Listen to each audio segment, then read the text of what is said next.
I've always thought of TED as a platform for highly successful people or ones that are much older than I am. But the deeper thought that I put into the meaning of diversity and inclusion, I realized that all this while I had been ironically excluding myself. Hi, I'm Chaanan, and this is Chaanan at 5.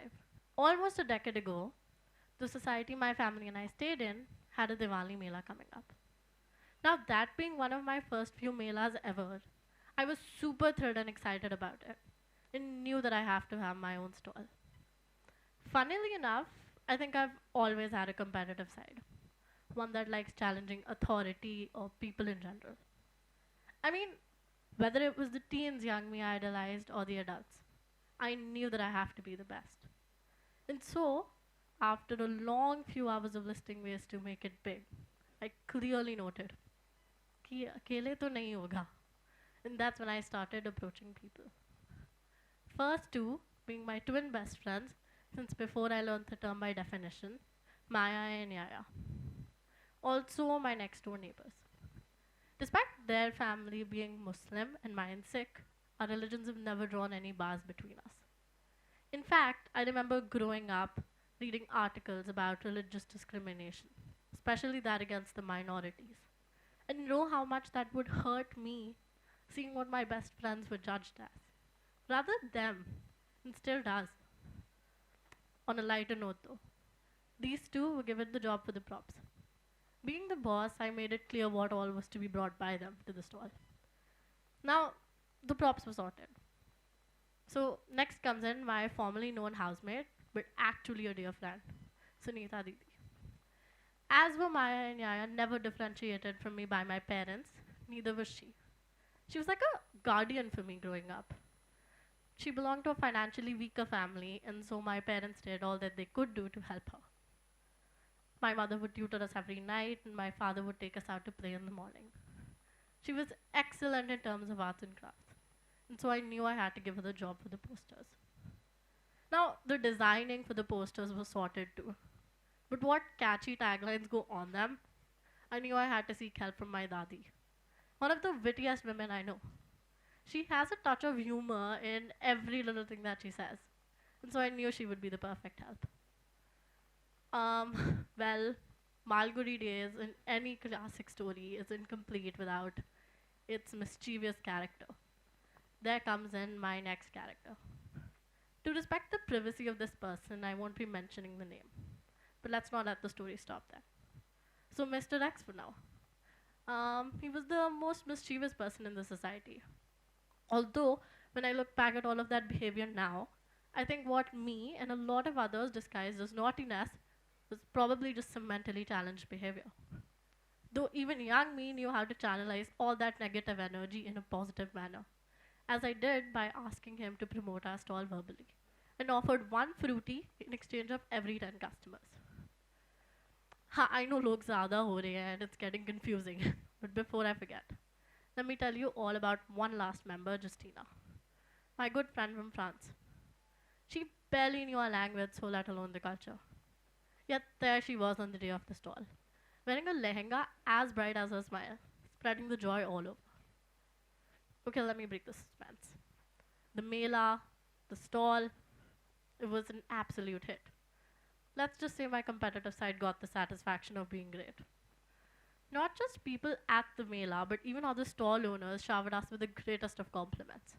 And I knew that I owed it all to my team of diverse people, be it age, financial backgrounds, the mentally challenged.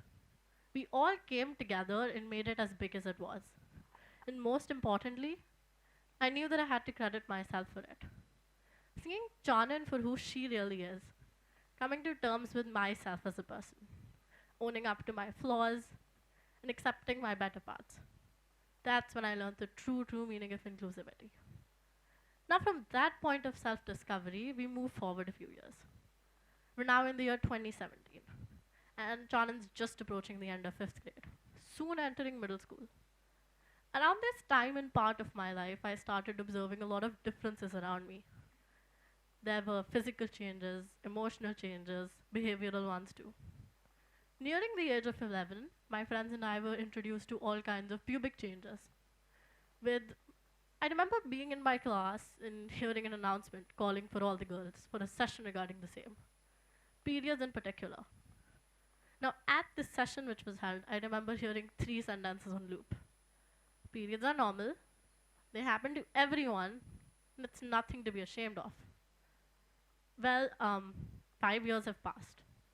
My hand remains risen in questions unanswered. If it was normal, why was it discussed in silence? If it happened to everyone, why was it made such a big deal out of?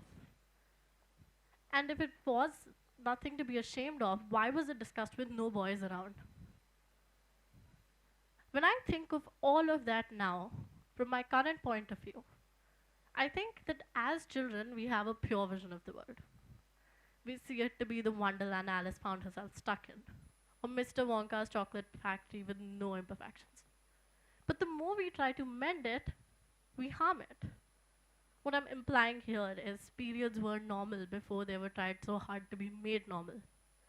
And although the intent was just to educate, maybe if the same session included all students and not just the girls, the few jokes my friends and I have to hear from the boys about this hush-hush topic would change from few to none.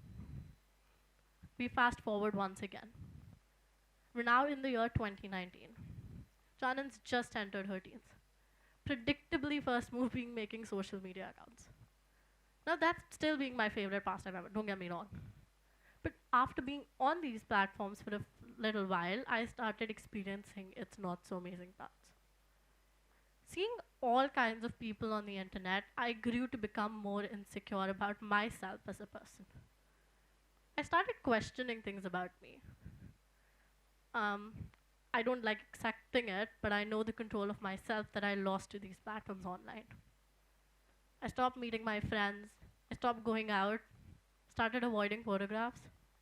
And took a really long time for me to be explained to and taught to that these platforms online are meant to support one another and not let down. Yet its cause being so noble, we use it in the most damaging ways. We come down 6 months down the line. Same year, the year's ending, ninth grade's almost starting. So the senior feels are setting in. I'm starting to discover who I am as a person. Trying to find out what Chaanan is really into. Might come off as a shocker, but turns out I'm into public speaking. So I created my own blogging account to try and address issues that I felt the need to address. Tried to write about them and share my opinion on them. Although one such opinion was a little more controversial than the rest. And so I'll not be naming which because I think I've received enough hatred for it by now. Although I guess it's my fault too, for still having hope left after my younger sister was bullied by her own mentor. Being shifted onto the online world just 2 years ago, without a choice owing to the pandemic, not taught the responsibilities and nuances that come along with this presence online. Rather just given harsh comments on an innocent mistake of posting a picture which to the mentor's mind was objectionable. All of this being done in front of 30 children, all the age of 9. Like I said about the session for the periods. I know the intent was to correct by setting an example in front of the others.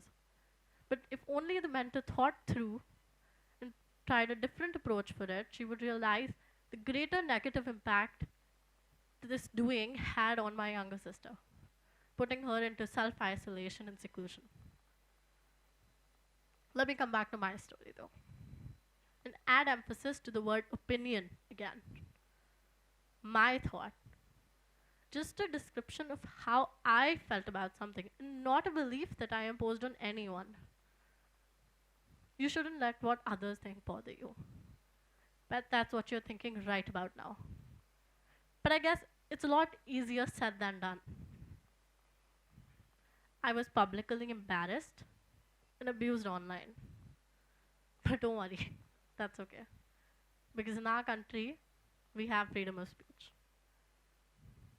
All my friends and others my age started making me feel stupid. They told me I was a stupid girl who believed a made up story. And my parents were told I shouldn't be given access to social media. But don't worry, that's okay. Because in our country, I'm allowed to speak my mind and I'm accepted for it. Everyone that I know basically asked me to shut up. And I guess that did get me to. I deleted the blog and I quit writing for a really long time. But don't worry, that's okay. Because in our country, we support one another. I received hatred on not just my writing, but who I was as a person. But don't worry, that's okay. Because in our country, we have a diverse democracy. Cut to the end as I stand here today, trying to voice my whys. If a 5-year-old could understand growing together is the only way to grow strong, why couldn't the rest of the world? We wish to be an inclusive community. Well, then why were those boys excluded from the session that day? Our constitution offers us the right to speak freely and makes believe that we are accepted for it. Then why was my voice silenced? Never taught, never educated, not even corrected. Then why was my 9-year-old sister put through the mental agony? I leave here once again with my hand risen and questions unanswered. Thank you.